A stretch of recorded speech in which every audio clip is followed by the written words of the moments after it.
right, it is noon, and we have a quorum, so let's go ahead and call the meeting to order. A lot of things to get to today, I think.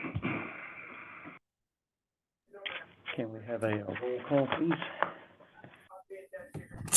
Mr. Egan. Here. Ms. Lasky. Here. Sir Jeff Don. Here. Mr. Becker. Here. Adam Dons.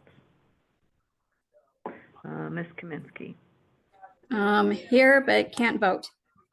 Okay. Location? Oh, I'm in Spring Lake at David's house.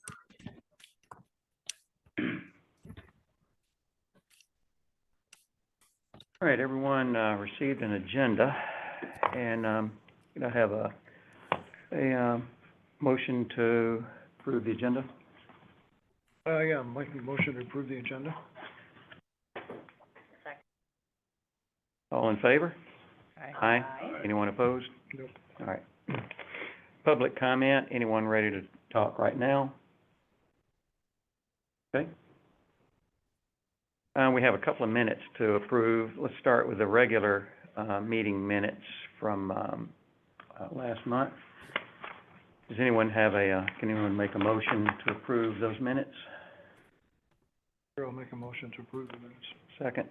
Second. Okay. All in favor? Aye. Anyone opposed? No. Okay, and then we had the special meeting minutes from the 29th that was a long meeting. Thank you for being there, by the way. Do I have a motion to approve? Second? All in favor? Aye. Anyone opposed? No. And that takes us right to the general fund accounts payable.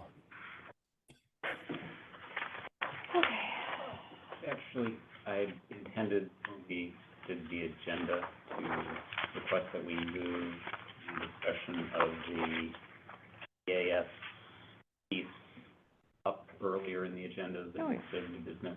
Oh, okay. Brandon can leave Okay, sooner. all right. So we're down in new business, right? If Okay. we could do that Sure. either before or after the financials, I don't think that. Susan, okay with you either way? Oh, yeah. Okay. All right. So, thank you, everybody, appreciate it. Sorry, Barry asked me to be here today, so I'm trying to cram everything into a Monday. So, love a good Monday. So, So, let me hand copies of this out.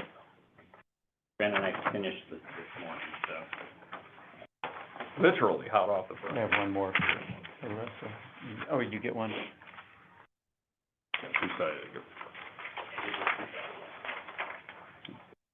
This picks up, well, Barry, I mean, do you want to introduce, you want me to talk? Well, I guess I can start. So, at our special meeting in the 29th, the board had requested that I come back to the board with, for this meeting, a draft of a piece of collateral that basically markets our community and our desires around air service. Brandon and I worked late last week and then continued through the weekend and this morning on pulling this together. I really appreciate his ability to make it look nice. And I make words look pretty. and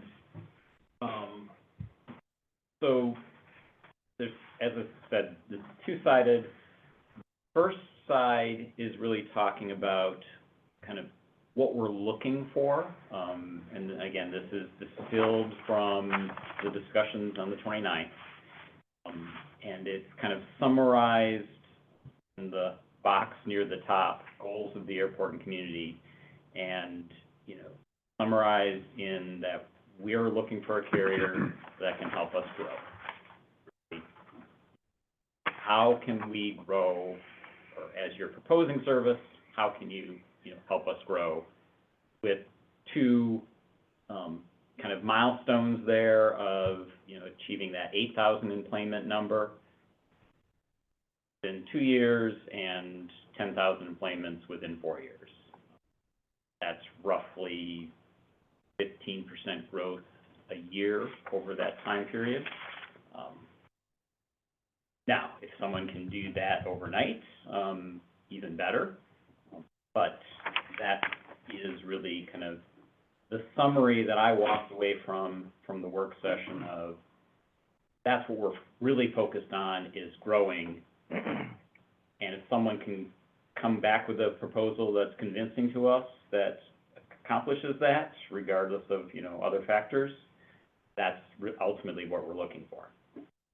Then we get into kind of evidence to support that we're capable of growing, and a lot of that is about this. So we've got some recent historic numbers as well as the Frontier number. So basically it shows that we're on a path of growth over the last 3 years, and it shows that when the stars aligned and we had service that checked off all the boxes, we were able to overnight, 225% growth rate within a year, accomplish the goal we're asking for in the time period we're looking for. And so the text there on the left that's in green underneath the numbers, the green numbers, that to me is there because I don't want someone saying, oh, Frontier, that's irrelevant, it's 10 years ago. But this region has only grown since that time, and tourism in this region has only grown since that time. So if we could accomplish that a decade ago, we're more than confident that that is achievable today, even easier. So Frontier did some things that are, I don't want to say unusual, but $25 fares are pretty unusual. And, that can drive people to fly, and maybe others can't accomplish that level of fare incentive. But again, the region's bigger now, so there's every reason to believe that these numbers are attainable again, if not significantly better. Then a little bit of talking about, the two viable hubs for us to fly into, Chicago and Detroit, with a little bit of, data about why they may or may not work for us. And then that flips us over to the backside, which is really trying to paint the partnership between the airport and our community partners, the Chamber, the Tourism Authority, and how we've got our act together, and, here's data that sounds good, and why you should, jump at the opportunity to provide service to us. So that, in a nutshell, is what I walked away from the meeting hoping this is what you're looking for. And again, Brandon took it and put it into prettier pictures. I would have bullets and it would be really ugly. No, the pictures help. Yeah. I would say that this is exactly the kind of piece of information that needs to go out to all the carriers that are available, as opposed to waiting for them to call us. We need to make sure they get it. Yep. And I think the biggest piece is the historic data to support the goals. Those are very important words that were selected there. When the Manistee community was presented with highly reliable service at competitively priced fares with quality connection options, that's when they saw the growth. So it isn't a or, it is very clearly an and. Because that was the issue that because Barry and I talked pretty extensively about some of our historic stuff. We've had, Great Lakes had interlines with everybody, but their service was not reliable. And their fares were very expensive. So that was some of our lowest in point years. So it isn't an or, it is an and to check all of that. And I do think that and is possible, because, it was once, and yes, Frontier, there was a whole different time. And we did make mention in the small box about Frontier that, this, at their short-lived hub, just in case someone isn't overly familiar, that Milwaukee was a hub, that single layover option, so it's pretty much a single hop from Manistee. You can get pretty much everywhere outside of the far west coast. And that's pretty true today I mean, you can get to the West Coast through O'Hare. And not just excluding, you know, Detroit and showing Detroit as a, you know, another, hub option, because realistically, those are going to be our two. And kind of the pros and cons list with each one of those, the visitor data on the back, I mean, all of it is findable if you dig hard enough. We just kind of pulled out the greatest hits list with the, assistance from, you know, Sammy provided the tourism, data from their dynamic dashboard, and then, Barry and I, you know, because I have a lot of clients in tourism. Stacy. Yes, Stacy provided employment data, so with the tourism stuff, you know, we were able to find, you know, the 141.8, I mean, that's a rolling data piece that MEDC and Travel Michigan updates yearly. They also have the, Michigan visitation stuff too, which is nice, which, that's where we get that, you know, 7.2 million overnight trips, which I think ended up being, when we did the math, based on the number of people who are coming to this region for air travel, it's about 900,000 people are coming into this region via air travel. When you look at Traverse City, that has 680, 700 here. of that. So, I mean, the only other one in that region is Pellston. So, you know, you see that there, I mean, there is definitely potential there to grow. So, out-of-state markets, yeah, it's a lot on 2 pages. I wanted to do 4, but Barry wouldn't let me. I think it's good to keep it where you can see it right here in one look. I tend to be a little more infographic heavy. I would have probably gone a little bit more infographic heavy had I had more pages, but that, I think the term's data freak. yeah, you know, I look at data all day long, and most of the time clients are asking me to put it in a format that's digestible, outside of the stereotypical, Come on in. Come on in, Mick. Good afternoon. May I come in? Yeah, please.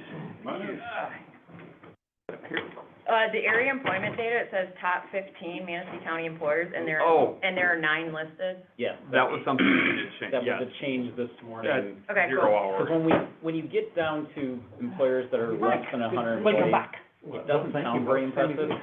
So I wanted to cut it off earlier, Mhm. and we didn't change the headline. Yeah, the top We'll get 15, that I think the correct. lowest level had 67, Yeah. which you start to get down there, it's like, yeah, okay. I mean, especially when you're talking about carriers flying into O'Hare, I mean, 67 employees is not a whole lot. So yes, that we will definitely make. And I do have a poll up here, so any changes that we want to make now, I'll make dynamically, and then Barry, I'll send over to you. On the front, the Detroit Metro section, bottom right, 2 of the bullets have periods at the end, but the top and the bottom don't. Yep.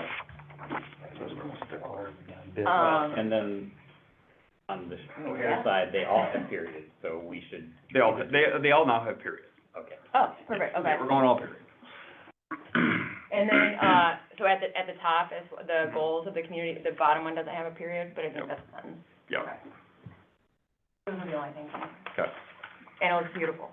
No, when I start to get into hacking mode, usually punctuation comes in the last review, because I'm usually in a state of, Yeah. okay.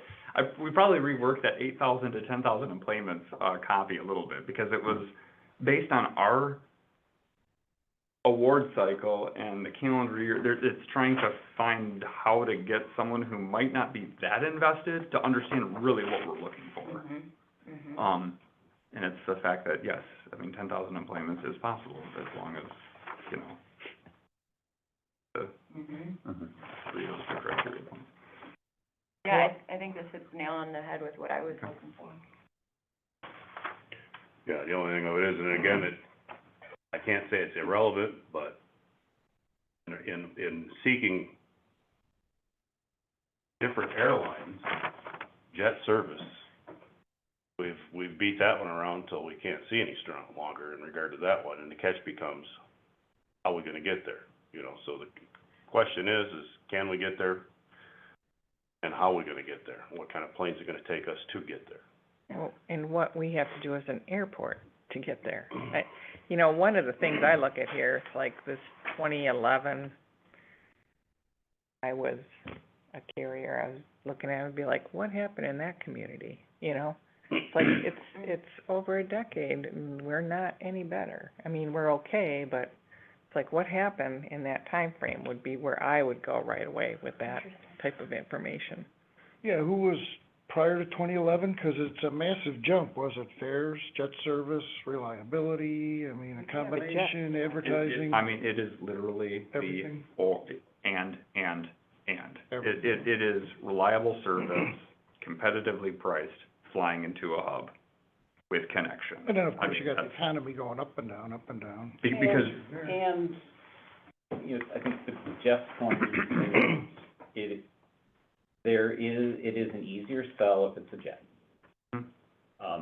I think what you're saying is that may be a fourth criteria in that, is that, but it does have some relevance.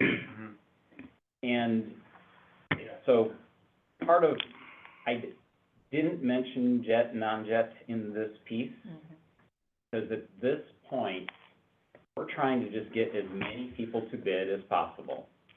And then we can then compare the pros and cons of how they respond to our goals, and if we see that as credible or not. I don't want to discourage anybody from bidding. I may not be encouraging certain carriers to bid as much as I would others, but these are our goals. You tell us how you think you can get us there, and then we'll evaluate that and see if we think it's credible or not. But I also want to make sure that, yes, these are our goals, but we are a partner here, looking to expand, looking to get bigger, looking to get better.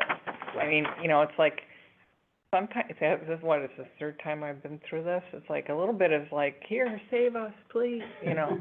And it can't be that. It has to be, we will partner with you. If you, And that's, this nickel and dime stuff that we continuously do, we've got to fix that. but that is what the second page I is get it. to be about, is showing that as a community, we have different organizations that are working through these common goals, hopefully, and, you know, trying to do that. How much the reality of that is, that's a different story, but again, at this point, this is marketing, so we're trying to portray us in the best light possible.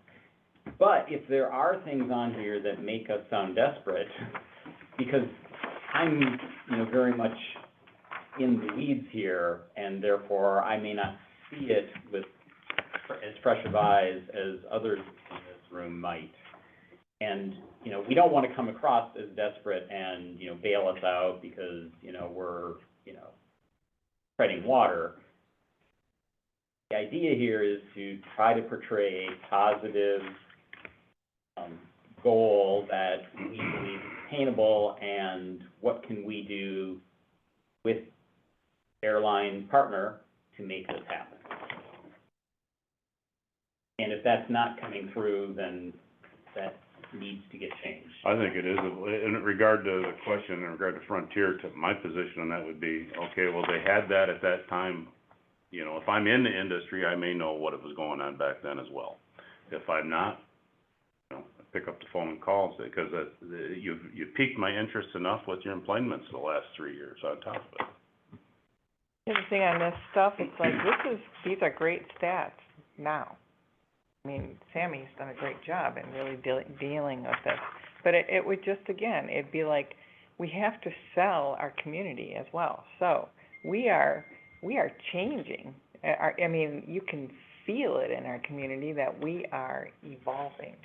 So somehow, to, you know, kind of put that personalized kind of, expression into this. So, you know, something like, you know, as Manistee changes and grows, or something that we have that's just not stats, it's about us.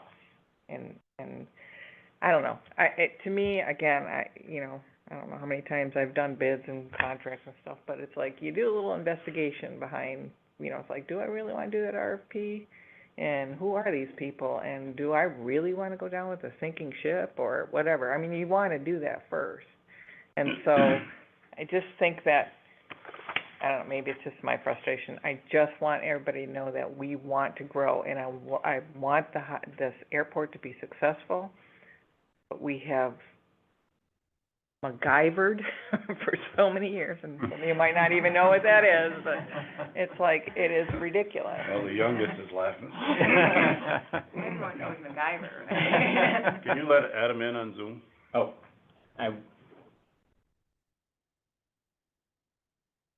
So, I don't know if that makes much sense, but I just, just like a little bit more of that personal kind of like, we as an airport are behind, are looking for this change. We as a community, feel this evolution starting, and look at our numbers. She doesn't, yeah, so she does showing the consistent growth. I I guess that's those interpretation. growth numbers are challenging because COVID took a 23% hit across the state, so it's this big, rebound has happened. When you average it all out, the region's been Barry and I did talk about that. The region's been realistically growing at 3 to 6% for every year for 10 years in the tourism world. It's hard because there's a whole, when you look at the MEDC data, we're in the same region as Petoskey, Charlevoix, Traverse City. So numbers can get skewed pretty quick at the hands of that growth. Still within the region, still all quantifiable through MEDC. But, from the tourism side, that could get punched up from a sales standpoint. I also think one minor note would be goals of the airport and community. Instead of having, can you go up just a little bit? Okay, seeking a carrier to help meet. Really quick, Adam can't hear. Are we muted? no, we're not. Cindy, you can hear us, right? Oh, you can hear now. Yeah, I can hear. Yeah. Sorry about that. Oh, you're good. So seeking a carrier to help meet growing demand, maybe it should just be modified to say seeking a carrier to fulfill growing demand. I like that.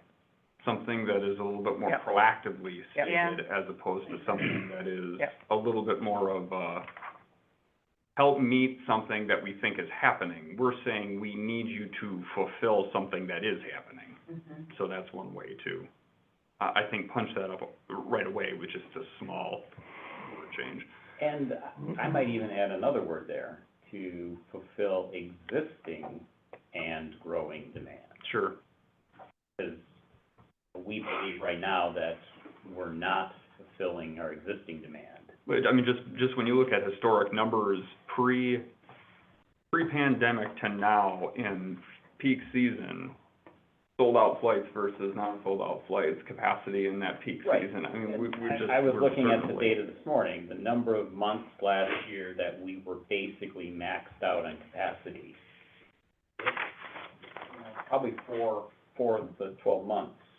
So we are limiting ourselves currently. So we're not meeting existing demand, let alone accounting for growing demand.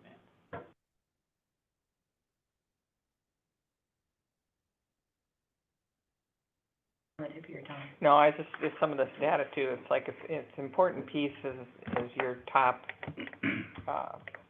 companies. And some of these companies, like healthcare, those, that work in that field have more disposable income. So when you're looking at, the ratios of, retail, manufacturing, and then other, which are, the others would be the disposable incomes, we have a good amount of people that fall into other. Well, it shows it's just not tourist based. Correct. Yeah. Yeah. There's a lot of jobs, there had a household jobs. Yep. And I tried to think of a way to put in more census-based data, but that just gets a little, Yeah, it it doesn't. just feels a little rambly when you start to get into total overall jobs, household income figures. You're trying to spark a conversation here. Right, this is really just showing the fact that this small area, by many outsiders' definition, do have viable business, tourism economy opportunity here. That's really that's really the plane that we're trying to land. Full pun intended. It's a Monday, guys. I'll be here all week.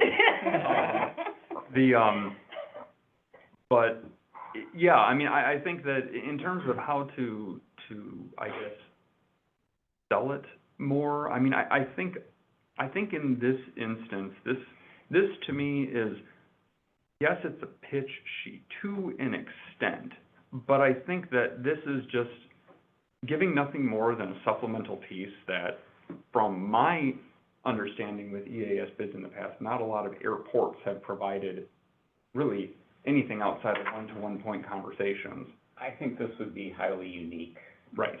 in any air carriers interacting with airports. Right, and it just, from all the years that I've been working with Barry at the airport, when you start getting into discussions at MDOT and what is the norm, and, I mean, especially when we were running under alternate, I mean, they really had absolutely no formula to try to address what was going on in Manistee with the way marketing was happening, and, because normally it's, you know, a big day for an airport is solidifying their yearly outdoor or billboard buy on one day, and then they submit for grant reimbursement, and that's it, see you later. I mean, it's not a bi-monthly meeting where marketing is discussed and then planning some data and figures. So I think this is something that at least start the conversation. Realistically, this, when we do these sorts of reports for our clients, it's really nothing more than just to give that person confidence that they've got their stuff together, so when I ask a question, they will be able to accurately field that question, or that's really I think the overall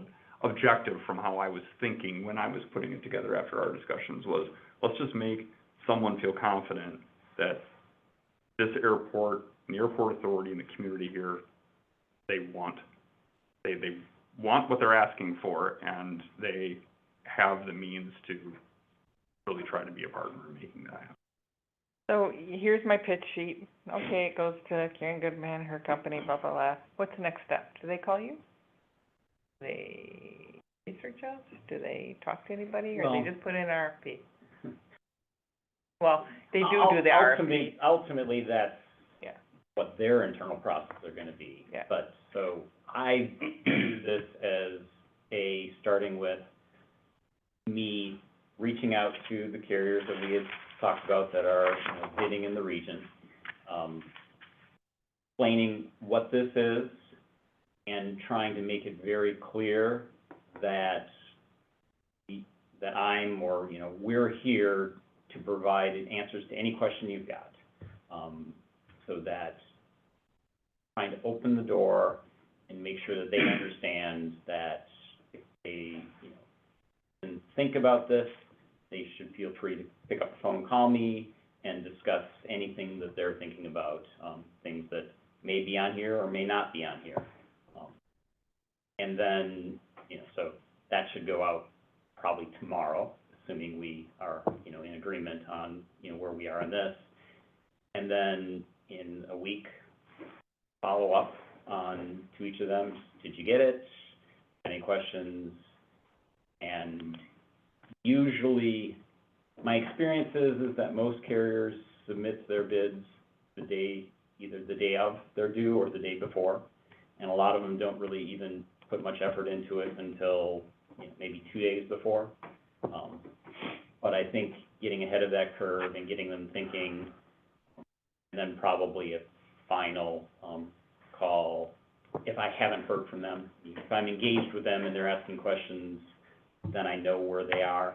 If I haven't heard from them, you know, a few days before things are due, you know, where do you stand? So that's kind of how I see my role taking this and applying it to the carriers. So who do you contact? What would be the general title of those individuals?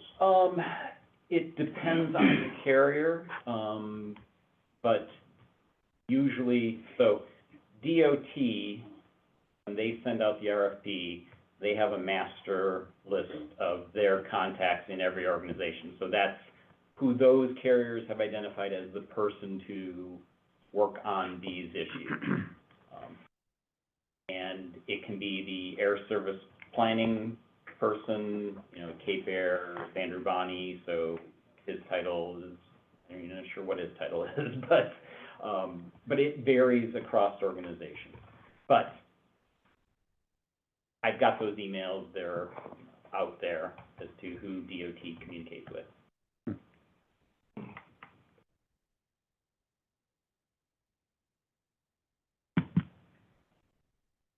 And in general, for most of these carriers, I've, over the years, interacted with all of these people at least once or twice already, so hopefully I'm a known entity.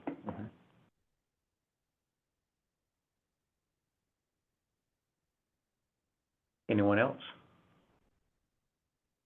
All right, nice job, thank you. Yep. This, and thank you for all the, input from the board, a lot of different, perspectives around this room, and I like that. Historical perspectives as well. I imagine you will, but can you send out a final copy when? I just sent it to Barry. Okay, perfect. So, cool. You will, if there's anything else that is piquing anyone's interest, don't hesitate to reach out to Barry and then he can get it over to me. It's pretty straightforward to change. Thanks a lot, Yeah. really appreciate it. Yeah. All right, so now, I think, Oh, it said add Barry's contact to the, bottom of the page, please. Just Yeah. add that. Oh. Yep. Yeah. I'll put a blurb probably right up top, just so it's, essentially a release, so I'll put it up.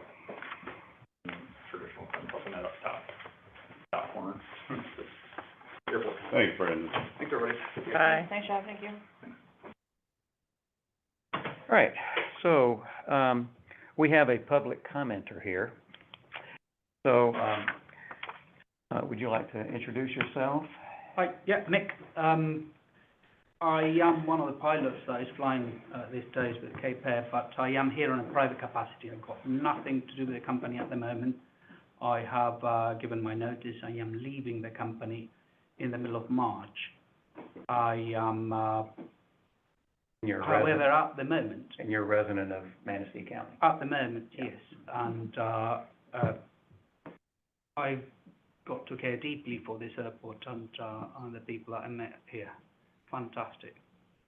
It is because of personal circumstances that I'm leaving, and I am hoping to be able to come back at some point, with or without Cape Air.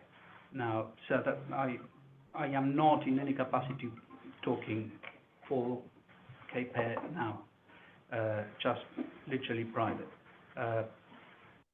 I have, however, significant experience with airports, aeroplanes,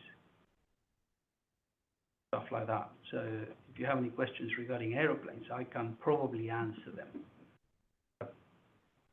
There's another thing, whether I like it or not today, here at the airport, I'm in charge. Because I am a CFI. A CFI is a certified flight instructor. An accident there right now, the first person that the FAA is going to contact is me, because I am the CFI at the airport. That is how the FAA organizes safety around the airport. That has been the case forever. That's how the FAA. So, in the past year, I came here about a year ago. I have been basically involving myself with all aspects of the running of the airport, trying to help. I've organized barbecues to get people to come over to the airport. I've done it fairly successfully until the cold weather sort of showed me. I'm from warm climes.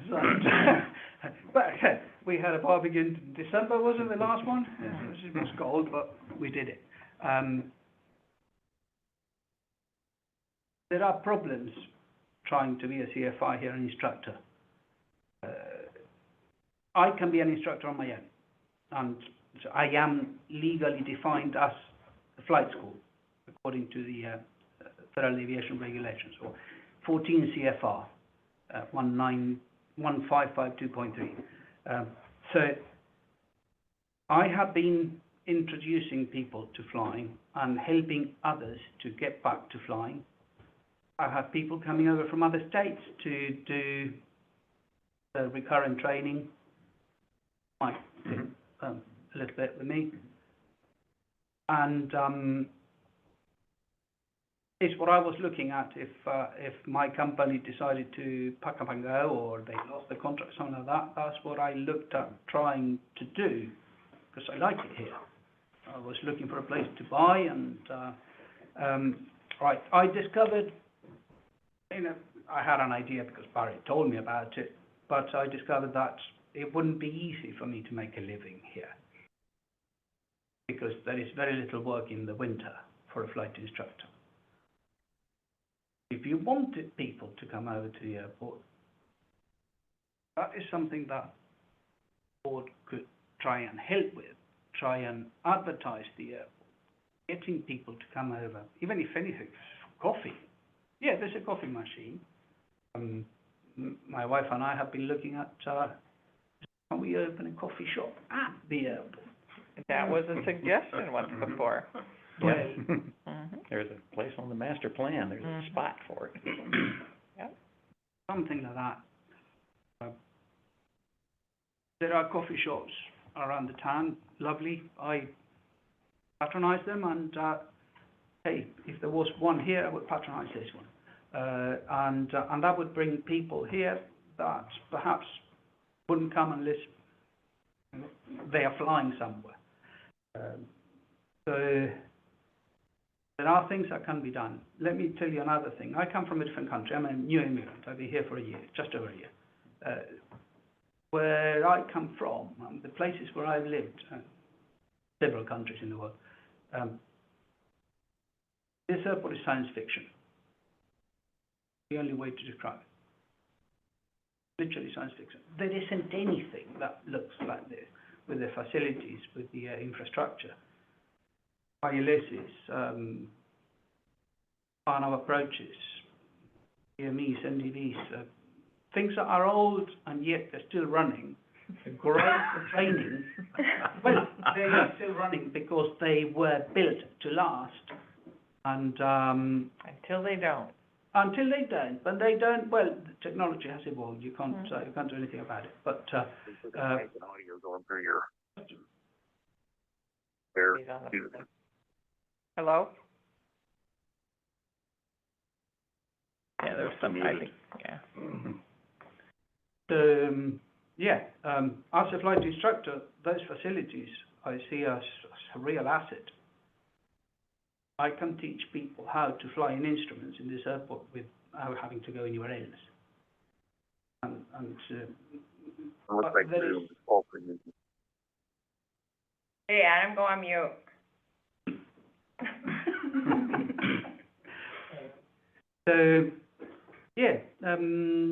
so that's what I'm here for, to see if I can answer questions for you. I can hear talk about jets and whatnot.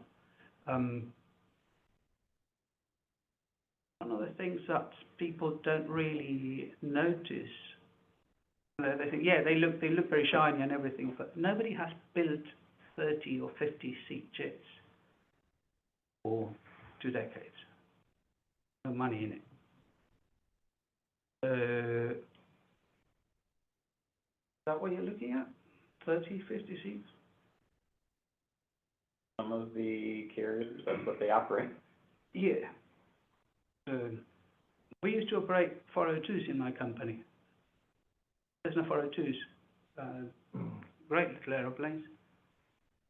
They've been rebuilt to the last rivet several times, and they are utterly reliable still. Jets that are flying around in this country, Scary. literally they are bringing them out of the desert. Mhm. Nevada, because they have been used to the end of their useful lives. Yep. And now they're taking them out because they think they can make another buck with it. Hey, fair enough, that's okay. I would like to see the results. I see the results from companies that I see in Chicago. No names, there's no need, but of course I wouldn't want that sort of I don't know if anyone would put their pilots here.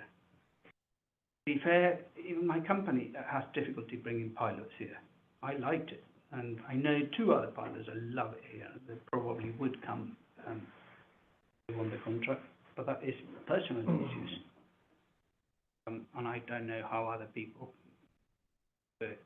I'm retiring at the end of March. I've retired from the airlines, and, to all intents and purposes, I'm retiring from any kind of airline. I wouldn't want to fly for one here in this country. And you flew some pretty big equipment through your career, as I Yeah, understand. so I flew wide bodies. Captain for years, I've been a captain for 30 years. So if you have questions regarding those aeroplanes, I can give you ins and outs. Flown some of them. So I've probably flown them. Yeah, I don't know if, I certainly don't have the expertise to answer some of the questions you're kind of asking. I don't know how to format the question correctly. I But go I'm on. not asking any questions. If No. you have questions, I may be able to answer them. I would I would ask you this question. turboprop, not a jet. I would ask you this question. If you were to get involved with West Shore College for a pilot school, could you make it work here, do you think? If Which one is West Shore? West Shore College is our community college. It's, The one right we've got a downtown. presence here in Manistee. Well, or right downtown, Yeah. Oh, yeah. depending on. Yeah. which- You've got a large campus, about 20 minutes, but, But it would Yeah, what do you call it? it would require, kids to sign up to be pilots, is that what you're Correct, but if you start things out, and again, I'm of the belief, if you learned how to be a pilot here, the chances of bringing pilots here increases, no different than if I bring someone here from the interior of the state to learn how to cook, or to be a chef. We're probably gonna have a little better food scene in our area based on that, again. You came here, apparently you fell in love with the area, which we appreciate more than you know. And, how do we tap that resource, that exuberance that you have? And that cascades. So when you meet people, that goes out and we get more people to grow and to service the different industries throughout, and it's just a snowball effect. Yeah, well, the truth is, I don't know. I don't know how to. The only way I know how to is by just talking to people. What I've done, when I started, I told Barry, hey, if anyone needs an instructor, I am an instructor, I can try and help. And, You got deluged with I wouldn't say a deluge, but I've had a good number of people that called me. And you vet them out, and some aren't really. Yes, and they vet themselves up too, so people call me. And there's another thing, I always told people that came over to me to learn how to fly, just from scratch, I told them, look, I may not be your best option, because I am employed by an airline, I owe them 100% of my loyalty, and I only have a number of days off a week. Not, I can't really make a living out of it. Right. And the weather is not the best, and summer is correct, but winter's not so much. And there is a limited number of aeroplanes that I can use.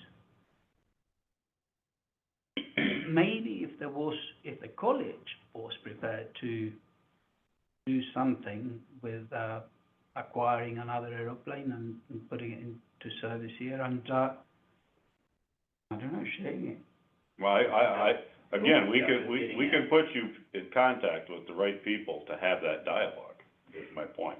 And you know that, and But bear in mind that I have to leave. Yeah, but maybe you'll come back. That's a different story, but I cannot promise it. That is something I wouldn't want to promise. That's why I told the people that I met, I may not be the right option for you. So I want you to understand that. I may help you to start, but then I may have to go. And it did happen. I have to go. And so there are 5 people that I signed up to be private pilots here to start the flying. And I haven't even been able to do one flight with them. Where's the closest aeronautical college to Traverse Traverse City. City, is it? Yeah. Right now. They have a couple of schools there. Mhm. I had students, I taught people from a couple of them. They were good, Mhm. and, now I did that on my own, Barry's help for the contacts, but with zero infrastructure on my side, so I don't have a hangar, I don't have an aeroplane, I don't have, just me. You know, though, That could be, a flight school, I understand the winter, in instructing in it, but there's a lot of ground school involved in learning how to fly. yes. And I could see January and February being a heavy ground school, and then that transition over. I know we're speculating and, you know, maybe off in the future, but I think that you would be the kind of go-getter to talk to the college. And since this room is pretty full of people with knowledge and the contacts around the community, I think it would be something that you and Kyle could. Explaining to the Could put college together. what the need is Mm-hmm. in the industry, et cetera, what opportunities and advantages this location has, then they can think of, okay, that's an interesting thing, it wasn't on our radar. What do we do to maybe help facilitate that? Whether it's you or some other CFI that could be brought in to launch a program there. I think that would be something that we should start, not that Mick has to do it, I think we should start it. Yeah. I think we should, the commissioners and this authority should start the conversation with Steve or somebody, you know, pull them in and kind of have a conversation about what we'd like to do. Yeah. And I think this goes with everything that we keep trying to talk about. We want a different air service, we want a good air service, whatever, but we still have to look at the whole, airport. We just don't want to have it be science fiction. I mean, we want it, if we're gonna grow, we need to put our efforts behind it to grow. That's always my concern, and that's what I said before. We're always nickel and diming, putting things together, when we really, we want, you know, you want a jet, but we need the extra space, don't we? Don't we need to take care of our runway a little bit more? Potentially, yes. Mm-hmm. Well, which chicken or the egg? I don't know. Does every pilot want to come in and a jet and not have the best runway sitting there waiting? I don't know. I don't know this stuff. I have nothing, I don't know about planes, except to sit in them and go somewhere, you know? But I just feel like there has to be this infrastructure to support where we're going. And we have the basics, but That was a big part of our discussion when we were interviewing the consultants. In fact, we spent a good bit of time with Mead and Hunt. That was their big thing, was we can't turn a blind eye to general aviation. yes. And that's a big part of it right there, and having a flight school and having people come back for recurrent training. Every 2 years, we have to re-up ourselves, for lack of a easier term.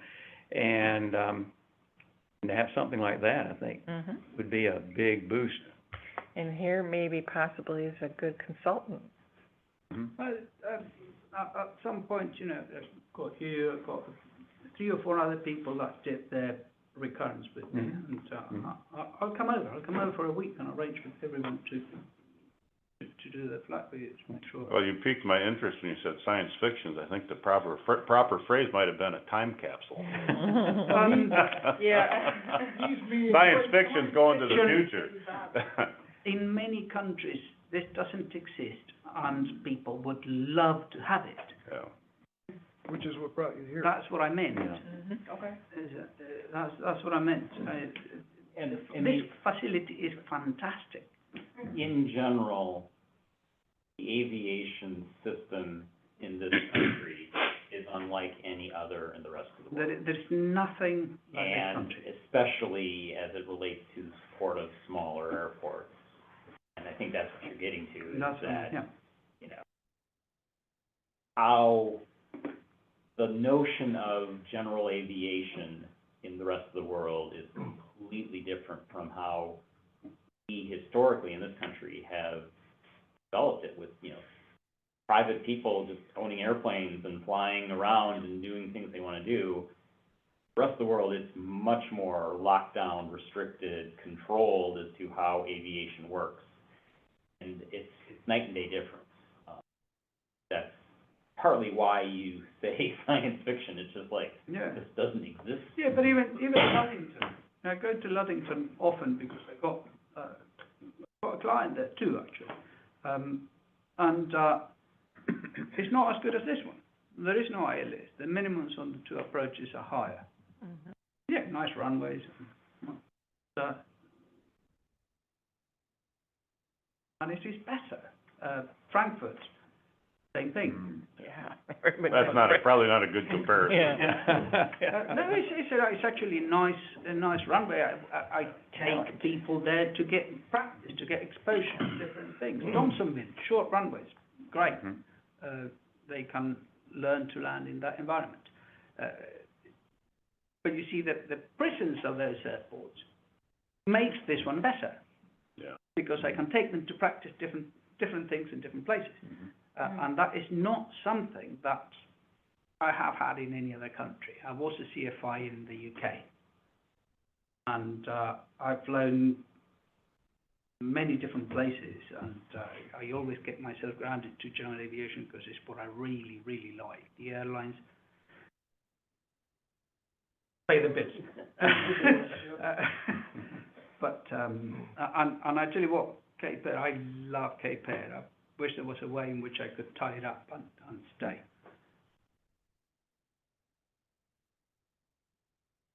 So, Getting to airplanes versus jets and single engine versus their turboprops and what Cape Air is using for crossing the lake. Of course, there's the public perception that, jet quick, safest, not always. Sometimes props are better, all depends. I think that for the distances that we're talking, props are better. And it's not just me thinking about it. And the only reason why Bombardier came up with the CRJ back in the late 90s is because to fly jets. There was no economical reason for it. Well, that was after. Turboprops are better for this stage length. They are. I remember flying from Northern Ireland to England, Gatwick, from Belfast to Gatwick. I was flying on the CRJ. The turboprops that Bombardier made, of which the company I was flying for had a bunch of them, did their flight in the same time. So if we could have taken off at the same time and flown together, I would have landed ahead of them, meaning 1 minute separation, which is they carried 30 more passengers and they burnt half the fuel. And they were quieter. So there's a lot to say for turboprops in this kind of distance. Now, But the problem is, who makes them? no one makes them, and Right. I've mentioned this in the past, and this is an industry issue, is that between 9 seats and now 70 seat, and soon to be 100+ seats, there is not an aircraft being made that fills that role. The first to go to age out were the 19-seaters, because they were retired first. 30-seaters are the next set, and the 50-seaters are now 20 years old and retiring out. And they're no longer making the 70-seaters that are now kind of the entry level. So as it... Is Bombardier not making the Dash 8s? I don't know, I don't know of really any follow that. carrier in North America that's buying them. They may still be making them for elsewhere in the world, but I don't know of any carrier in North America that's buying them. Well, there's May I also ask a question? Yes. My question is this. If our goal is to increase ridership, irrespective of what planes are being made, what we have are a handful of carriers from which to choose. And the table is set with the aircraft that they provide. So how do we increase our ridership in Manistee? Based on the planes that are in front of us from which to choose, by the limited number of carriers that are in front of us from which to choose. Those are the cards we're dealt. And to me, who's making what planes and what planes are being made or aren't being made is irrelevant to how do we grow our ridership with the 4 or 5 carriers that we have in front of us.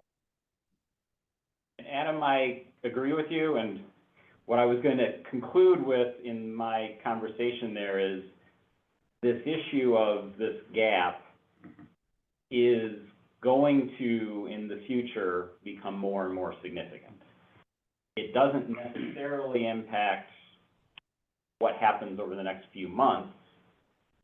However, as Brandon was talking about, reliability does play a key, and, you know, regardless of who bids, that is a factor we need to dig into. And once we know who bids, we can look at their existing communities and we can start asking questions, and, you know, and evaluate that. But there is, you know, an issue in the industry that there is not an airplane that can serve airports like ours down the road. Well, they're not pushing airports like this to be Exactly. servicing. Nope. Yeah. Right, Way of they're getting trying to rid of us. consolidate Yeah. to Mhm. the major Yeah. hubs. So it's not something that's a direct issue today, but it is something that we need to be aware of, because each time we go through this, it is going to get harder, and we probably won't be the ones around the table when it really comes to a head. But there's a national issue around essential air service and lack of airplanes that can support it long So term. where I'm trying to drive the focus is how do we fit into the national issue? Because we're not gonna change the industry. We're not gonna change the market of planes that are being made. I'm trying to figure out how we are going to successfully compete, given the aircraft in front of us. Yep. Agreed. With smaller airplanes, you're gonna need more frequency, that's all there is to it. I mean, 2 flights, 10 flights a day, whatever it is, yeah. 50-seater, you might get 2 flights a day, you know? It'll get your numbers, but it'll What make we all the had. customers happy. Yeah. Yeah, that's what we had with Frontier. So it's either or. No, Well, I think what we're really after are the federal dollars that come with the higher numbers. Is that true? Because to Karen's point, he's talking about airport infrastructure. And if we get ridership up, don't we get $1 million a year? Yes, Mhm. and, yeah. Okay, so, That goes back to our conversation on our pitch piece, is, you know, that's ultimately our goal, right, is to get service that gets us to those numbers, for our financial well-being. And how an air Right. carrier proposes that, you know, we'll evaluate what they propose. well, and so my fault, just in respect of everyone's time and the limited time that we have, and now we're at an hour into the meeting, I'm just trying to laser focus in on how we get $1 million a year from the federal government for this airport. What is the shortest, what is the most direct path to that money for us? And it seems that focusing the conversation on that direct path to $1 million a year is, at least in my opinion, the best use of our time. A lot of Well, it's Go ahead. gonna depend on who bids and who we select. Yeah. Yeah, we're in a position now, the RFPs have gone out from the DOT, and, we're waiting right now to see who bid, and we're looking now a little bit more to the future than the here and now. you know, we have two goals that are on this piece that's going out to all of the potential bidders, that gives a 2-year goal of 8,000, a 4-year goal of 10,000 emplanements.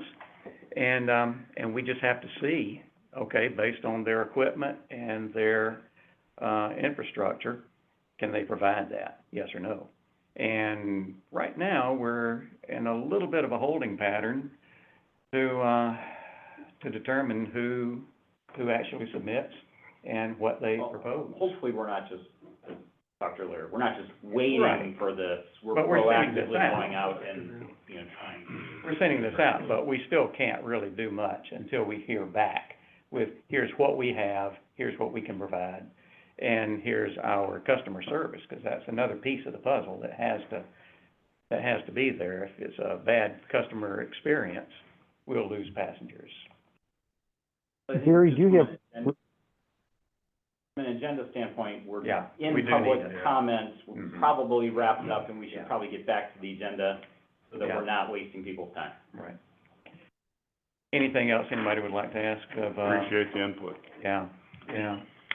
Happy to help. That's what I'm here for. Yeah. Country has given me a new home, and that's all I want to do, help. Well, we'd like to keep you tethered to us a bit, you know? If there's any way that, you know, like Yeah. consult with us or whatever. Go, I got a lot of Yeah. projects. Yeah, You know, you have to go away for a while, but like you have just a small tether. Actually, I think that tether is already there. Good. Good. I think I will come back. He's got a and I sailboat, like- he's gotta help me repair. Oh, okay, all right. Yeah, I have to, yeah. Rag bagger. Have to fix that now. I was one of those for a while. Right. But, He's got Well, one in Singapore. we do need to get back to We the got one agenda, in 'cause we do have some Thank things you that are- for your time. If you have anything else that I can He's help got quite out a with, history. please let me know. You know where to find me. Thank you so much. I seem to live here. Well, good luck on your retirement too. Kinda. It's only in Really one. retired. Yeah. I had a neighbor that was We one just for fly many to the years. ground. Yeah. See ya. Yes. See, I think I might have given you one of them when I met you, but anyways, you've got it, I got it. okay, Thank you. all right. Bye now. Thank you. Thanks, Mick. Bye. All right, is it okay with everyone if we get the accounts payable done? General fund. We have $1 million sitting there in our general fund, right? Yeah. Make another chart. Yeah. Was that extra one? I just need you guys to approve if anybody had any questions on it. What's the Kimley Horn machine, is that? If you recall back in, I'd say December, we were requested to do this, comparison of our consultants' fees. Yeah. This was the firm that was hired to do that, and this is the bill for that. It is ultimately a reimbursable expense under the work that actually we'll be, approving with our MDOT contract later.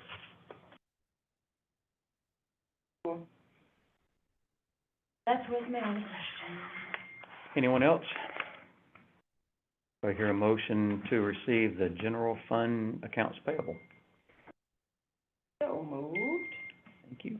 Second? Mr. Egan? Yes. Ms. Lasky? Jeff Dance? Yes, Ms. Goodman? Yes. Mr. Becker? Yes. Adam Dance? he Ms. can't. Kaminsky? Okay, and that takes us to the capital improvement accounts payable. There wasn't any, we did Yeah. that. Then there is the revenue and expenditures comparing, January 24 to January 23rd, and then also the year-to-date for the time frame from October 1st of 2023 to October 31st of 2024, and then the previous year. Anybody have any questions on that? And then also that includes the trial balance. And then it also, let's see, the Orchard Beach Aviation just goes over the January activity.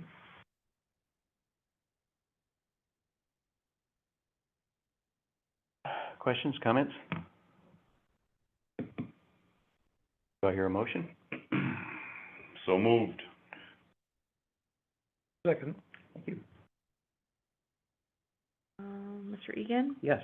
Ms. Lasky, Yes. Jeff Dance, Yes. Ms. Goodman, Yes. Mr. Becker, Yes. Adam Dance, and Ms. Kaminsky. None of the committees met, over the last month.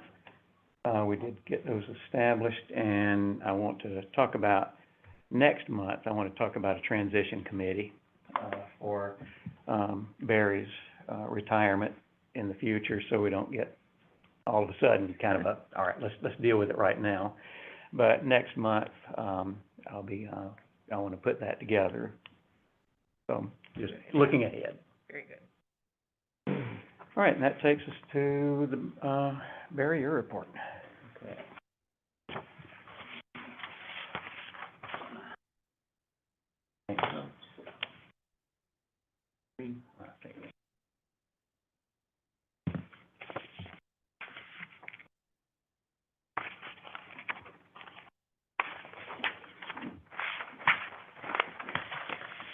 In general, I've got a pretty short report this month, so no accidents or incidents to report for the month. One thing I just wanted to make the board aware of is that we are now housing in a hangar, the new airboat from the sheriff's department. And, you know, they found that it didn't fit where they used to house similar equipment, so they needed someplace, and it barely fits in the one hangar that we have it in. We had other options, so but just to let you know, I consider this a short-term solution. Good things up. It's not a long-term solution because technically this violates two of our grant assurances. Yeah, we're looking at that already. Non-aviation use of hangars, and also it's not a at-market rate. They don't want it out here either, so. Okay. But I just, you know, we're doing this, and it makes complete sense to solve an immediate problem. Okay.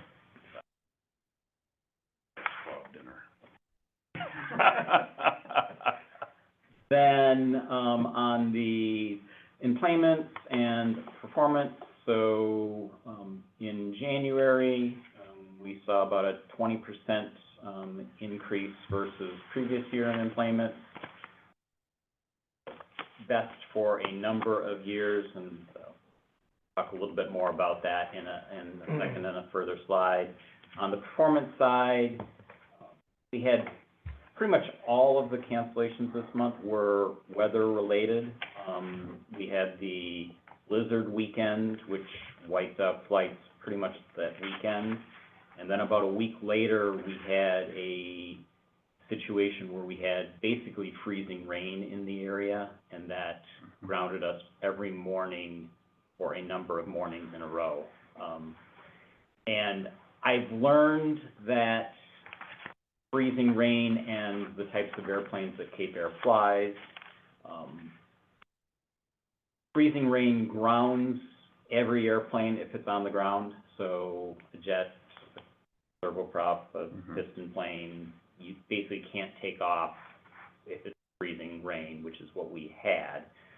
But a jet does have the advantage that it can fly into and land in that condition, whereas the Technims are basically, if you've got freezing rain conditions between here and Chicago, they're not going to fly, whereas a jet could. So there are some situations where it impacts all airplanes the same, and there are other situations where Cape Air is at a disadvantage because of the plane it flies for that. I apologize, I have to scoot out to another meeting, so. See ya. Thanks, Karen. See ya. Airfares.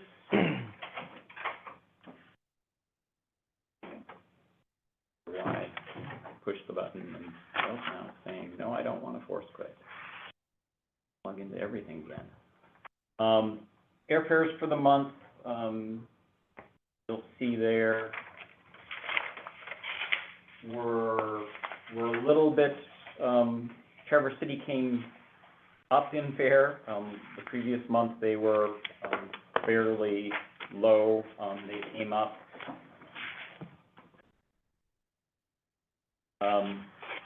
But otherwise, it's a fairly consistent, look at airfares. Anyone have any questions on that?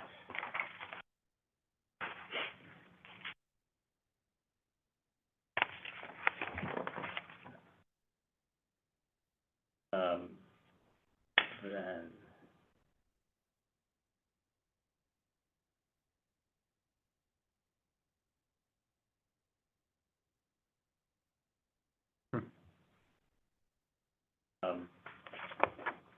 so, moving on to capital project updates, so still haven't heard back from MDOT on our ALP approval.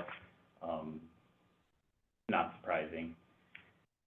For our fiscal year '24 projects, there is ongoing design work for the big ones, which are the RSA safety area and the runway lighting. That grant, is later on the agenda. The MDOT, or the State Aeronautics Commission, approved it at their January meeting. We now have the documents to approve, later this meeting from that approval. The other projects are a little bit further down the road, so work has not yet been started by Mead and Hunt on those. And so, air service update. So I already mentioned the weather impact in Cape Air on January. You can kind of see where their numbers for January fit in. Those are our top 4 Januaries. So Frontier, 2012, and we go back to 69, 68 for previous numbers, and then they're currently just shy of those previous historic numbers.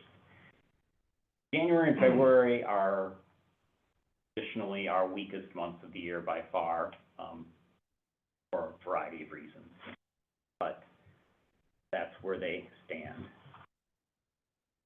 And then looking forward, February currently is looking to be up about 20% over the previous year, so mirroring January's growth. And bookings are actually up significantly more than that. We saw a 35% increase in bookings year over year. We're actually, in January, are booking as many flight or seats as we see in the summer. So there's strong building demand that should bode well for the rest of the year. But as I mentioned before, with our limited capacity, that potentially just means we're filling up the planes we have faster, not that we're going to see significant growth with our current schedule. That's all I have in my report. That seems like something that, Actually, I take that back. I do have one other thing that I forgot to put in my report, but I need to mention is, so our EAS RFP went out on February 2nd. Bids are due February 4th. I've mentioned recently Muskegon was trying to get out of their contract early. DOT released their RFP last Friday, and their bids are due March 13th. Say that again, the bids went out, yeah, that, yeah. The RFP went out February February 2nd. Bids are due March 4th. March Yeah, 4th, yeah, there it you is, said right there, February. yeah. March Okay, sorry. yeah. In my head, I had the. No, I get it. The words that Yeah. came out were not right. All the more reason to contact them with this stuff. Yep, and Pronto. Muskegon's basically a week later, so I had kind of was hoping that they might align, those two. They're a little bit off schedule, but they're both happening concurrently. Okay, So I just wanted to add that. okay. Any questions? I was just gonna say that, you know, bookings, that'd be another big selling point, seems like, for our operation here when we're seeking bids from airlines, just to be able to say that. And in addition, because Karen brought up you know, well, it looked like, look what happened then what have you been doing since? That would be a nice little gap filler for what Karen was talking about, earlier in the meeting, so that just, those numbers would look good to me if I were making a proposal. Anyone else? All right,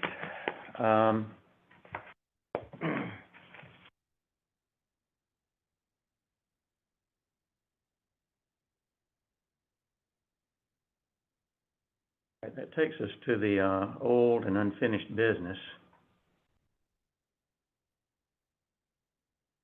Done A, Yeah. that was Mm-hmm, our pitch piece. mm-hmm. So I'll give an update on the insurance, Yeah. piece. So after the last meeting, there was direction that the board wanted to proceed with basically getting alternative, insurance proposals. Mm-hmm. The timing, didn't work out to be able to do that before we renewed. So I've been working with both, our agent at McCready Insurance, who's had our policies, as well as the MMRA, and we're now working towards, so McCready is soliciting proposals from other commercial carriers, so our current policy is with auto owners. They're putting it out for bid with other commercial carriers. I'm doing the same thing with MMRA, with a target date of March 1st of having those proposals come back, so that in next month's meeting, the board should have a list of proposals for us to choose from.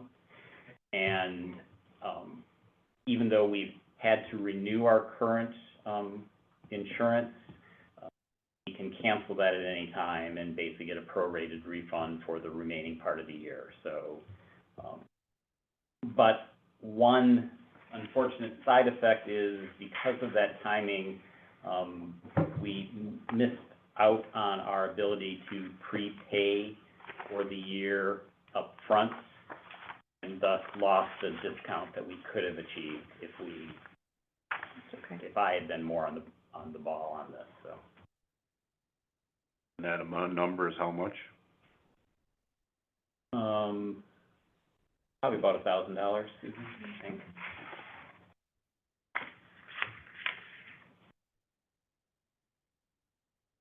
So that's an update on where we stand with Okay. that.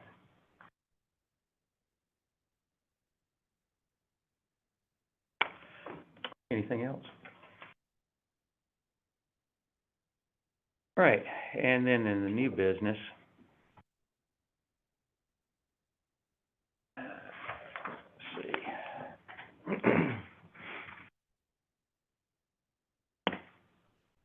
We have, you wanna start with the easy stuff, the fee schedule? Yeah, that's, Yeah.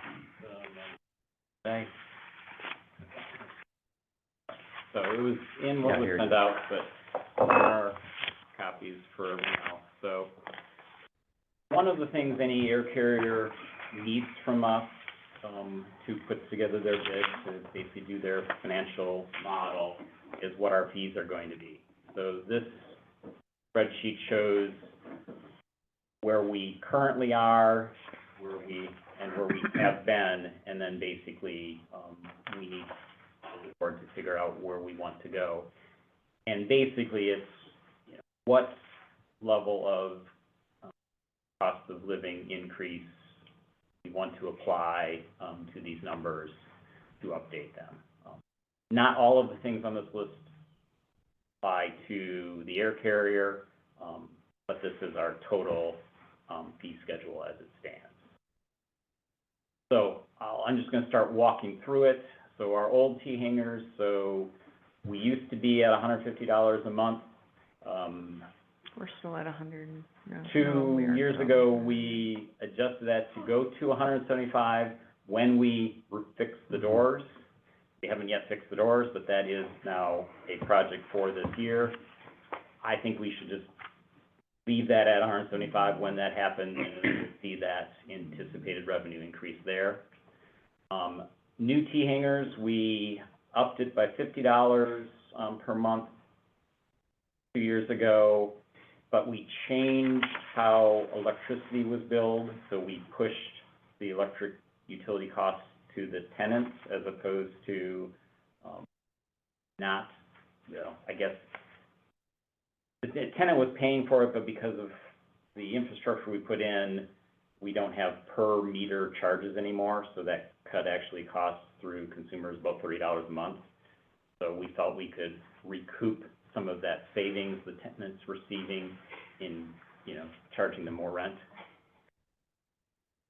So I think that we are, good from a market standpoint, what other airports are charging for similar situations at that rate. So my recommendation would be that we don't need to change either of those, rentals. The daily hangar rental, I think that should have a cost of living, increase. We updated it 10% 2 years ago. It had been at that $22.50 amount for probably 10 years prior to that. So recommending that we do increase that one. Cape Airs, or the hangar rent on the large hangar, which currently Cape Air is using. Obviously, if they're no longer a carrier, that may go away, but if they remain our carrier, we do need a number for them as to what that rent will be. The current 10% of gross for car rentals and vending, because that is a percentage of gross, as fees or as their gross goes up because they're increasing their rates based on inflation, our take goes up because it's percentage based as opposed to a fixed amount based. So that's kind of almost self-adjusting for inflation. So that's why I already filled it in. I don't think that's something that we should necessarily need to change. Although I will say that Traverse City charges 11% instead of 10. They upped that a few years ago from 10 to 11. But 10% is what most airports charge for that. Then landing fees. So our policy is that we don't charge single piston engine aircraft a landing fee. We only charge larger aircraft.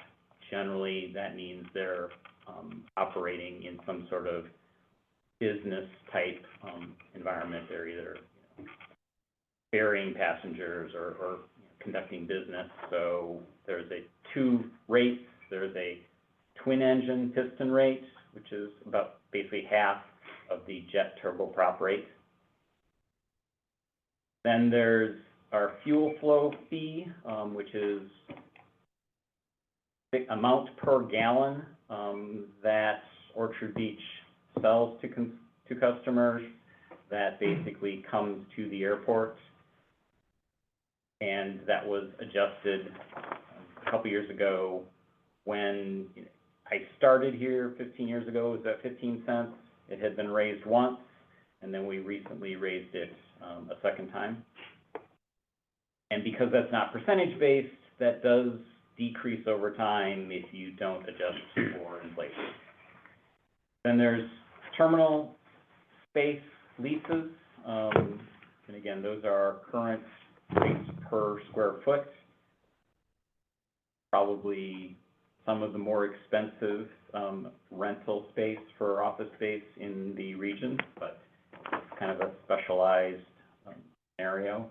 And it applies to, those rates apply to space TSA leases, space the airline leases, and then the space Orchard Beach leases. So there are 3 tenants that will pay those rates. And then the last piece, and this is the majority of our revenue from the air carrier, is our per day Part 139 services handling fee. This is basically our fee to the airline to offset our costs, basically maintaining commercial service airports, which is Part 139. ARF, which is aircraft rescue and firefighting, our fire truck manning that's required under that, all of our inspections that happen daily, all of the training that gets monitored and audited every year by our inspection. So, and that ends up being like $16,000 a month that we charge in fees for that. So that's an explanation of what all these are. I'm recommending that for our T hangers, we keep the status quo, but that I think everything else should get a cost of living inflation adjustment. Status quo until the hangar doors are fixed. Mhm. Yes, yes. Mhm. And last time, we generally budgeted 6% a year. I think we actually got that about right. I think that probably is the average of the last 2 years. A little bit more 2 years ago, a little bit less than that last year. So, any suggestions on what people think we should do? And in general, this equates to probably half of our airport's revenue. Mm. So, Mhm. so I definitely recommend we not keep it status quo, because that makes our budget really hard if half of our income is not getting adjusted as other expenses do rise. But we also need to be too wild and raise things too much. Before we get into a motion on that, how does Joe Sprague figure in to the Cape Air hangar rent? He doesn't, because Cape Air is the lessee of the hangar. Okay, so, They pay for it. They are using his services in that Okay. hangar. okay, so that's how that finally all shook out then? Yes. Well, I guess you're looking for a motion then to, Well, I know, at this point, I'm just looking for some discussion on, do you think 3%, 4%, 5% per Keep it. year total for the next 2 years? It all depends on what we think inflation's gonna be next 2 years. mhm. Well, we missed the ship on it, couple of big years as well. Yeah, 8 and 9, a couple of years ago, compared to, we've been conditioned for 2 for Right. mhm, a decade plus. yeah. Are the increases all in line with other airports our size? Is that what everybody else's pretty much rates are? We charge more than pretty much any other airports. Yeah. Although Muskegon, because they're going through this at the same time, they asked me for our fee structure, so they're probably gonna be pretty much in line with us.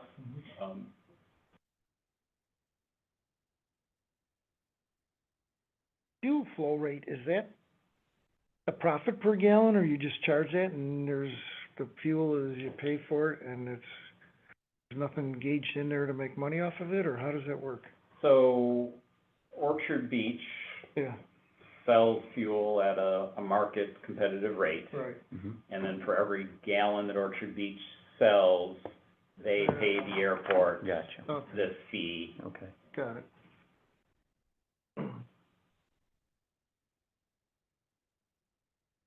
And then if airplanes purchase fuel, we waive the landing fee. Oh, So Mhm. the airport is getting revenue either through a landing fee or Mhm. fuel, one or of the through a two. fuel purchase, but not through both. Right, Mhm. oh, that's fair enough then. Mhm. Is that $633, that every day? So if I did the $633 times it by 365, that's what we're getting It should be, yes. paid for the Part 139. I think the way I've put it in the contract is I just assume a 30-day month. We charge it Okay. monthly, At 30 days. times that. Okay. So February, they get Okay. penalized, but 31-day months, they get a little bit, they get 3 days. Because then that offsets that Part 139 labor that we're paying every month too, right? That is the idea, yes. Okay.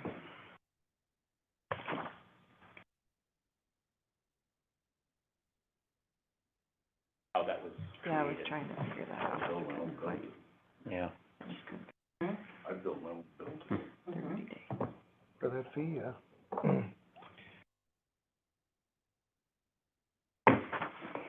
Your recommendation is for us to consider probably cost of living increases for, well, most of these things except the hangers. Yeah. Mhm. I would suggest 3%, because I don't think we're back to the days of 2% or lower.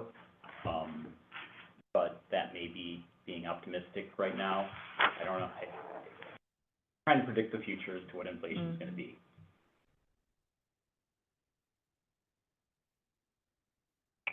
Might wanna go a touch higher to cover everything, just in case.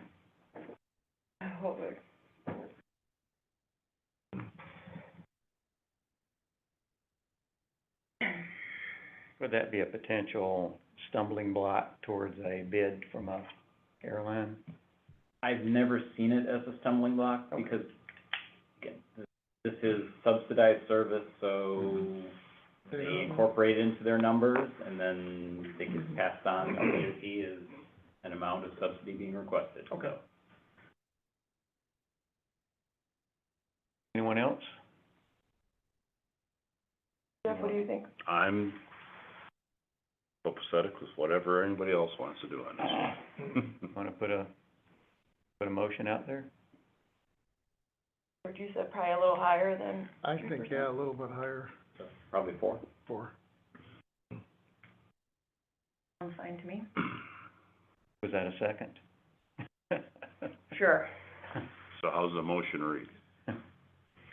I have no idea, because I don't, That's why I'm asking. I don't like to do minutes, Jeff, this is not. This is why I'm not asking, what I'm I thinking like of to you, do. Susan. We So, had this I think it's a recommendation for, The 25-26 fee schedule to increase to 4% 4% per year, per year, yep. for the Landing fees, flow, landing fees, fuel flow, fuel terminal fees, space, and, terminal space, air carrier. yeah, those 4 things, yep. I would also include Cape Air's hangar yeah, the large hanger. and the daily hangar rental. Okay, So it's for everything, All everything include being that. old and new. right, Yeah. just for the hangers, Uh-huh. yeah, okay. Old and new, yeah. Okay. Anybody wanna make that motion?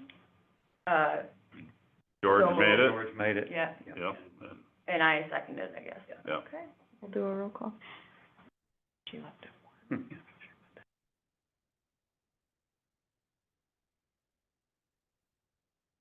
Okay, Mr. Egan. Yes. Ms. Lasky. Yes. Jeff Dot. Yes, Ms. Goodman. Mr. Becker. Yes. Adam Dotz, and Ms. Kaminsky. All right, and that brings us to the, dot contract. So, as I mentioned earlier, the Aeronautics Commission approved our grant, for the design work, the 2 projects that I said design is progressing. This is the grant agreement with MDOT to receive the federal funding for that project of roughly $150,000. Need to approve that, and as part of that, I need to be authorized to sign that because of how their digital signature system works. So I move to approve the MDOT contract and authorize Barry as to send, And elect Barry. and elect Barry as. Can we do that as one, Mhm. as one okay? Mhm. And elect, the airport director, Barry Lynn, And elect the airport director, Barry Lynn, and the to grant. sign, yeah. Specifically, it is contract I mean, 2024-0235. you got that? Oh, 2024. 57 pages of it, by the way. Yeah, I opened that, I'm like, no. can you recite that? Well, I actually sat and read it. It was Oh, you did? Wow. fascinating. yeah. Anybody wanna second that? Oh, boy. Okay. Mr. Egan, Yes. Ms. Lasky, Jeff Dot, Yes, Ms. Goodman, Mr. Becker, Yes. Adam Dotz, and Ms. Kaminsky.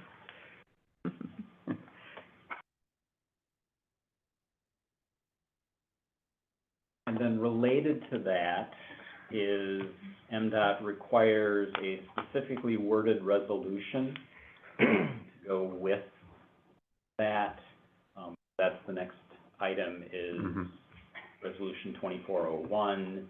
And again, it basically is saying that I'm authorized to sign on behalf of the authority, and that authority will notify MDOT if that ever changes. So do you just need them to approve the resolution Yes. 2401? We have a motion to approve that. I'll make a motion to approve the resolution I twenty-four need dash oh one. Jeff's signature on it. Second. Okay, Mr. Egan, Yes. Ms. Lasky. Yep. Jeff Dance. Yes. Ms. Goodman, Mr. Becker. Yes. Ms. Kaminsky. All right.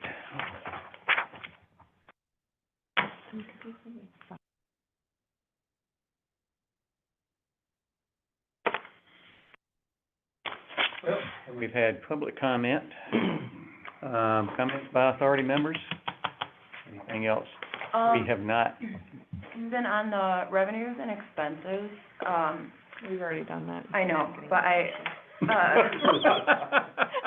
Well, she's very dry. the percent of budget used, I think in the, miscellaneous expenses, airport, PFC, and, Mhm. PFAS, I feel like that's not calculating correctly. That's because there was no budget. But like, so for miscellaneous expense, yeah, or wait, well, 171 Mhm. miscellaneous expense airport, $171.92 have been spent. But isn't the original budget 1,000? Shouldn't that be? Oh, yeah, I'll look at that one. And then the next one, that makes sense, because that's an error, you can't divide by zero. And then the next one is $9,090 has been spent, but the original budget is 1,000. Well, that's so you're looking at, let's see, this fiscal year? Yeah, I'll look at those. Those probably carried over from the previous year. Yeah. I'll look at those. That's what I, Yeah, 'cause those are 100%, and that's way over 100%. I just figured the formula didn't get fully dragged down the column. That's all. Copied it from last fiscal year, probably.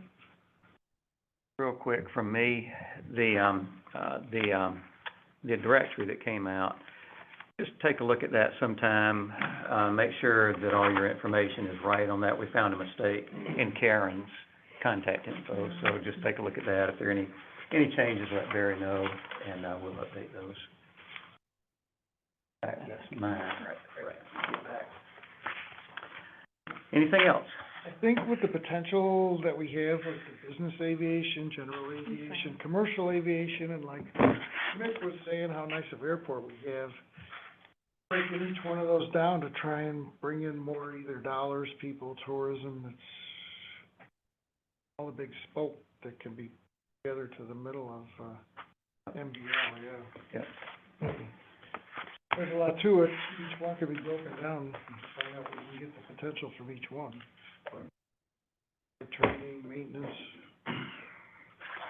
You could be the maintenance guy teacher, and he could be the pilot teacher, and sounds like a business opportunity. I love it. You guys can run the coffee shop here. I'll bake you some muffins. That's part of the plan, yeah. That Ludington Airport may be nice, but their terminal is just, Well, they don't have passengers, or, there's no room. Mm-mm. Every room is tiny, Yeah. and there's just, from what I understand, their county administrator works out of there now as well, yeah.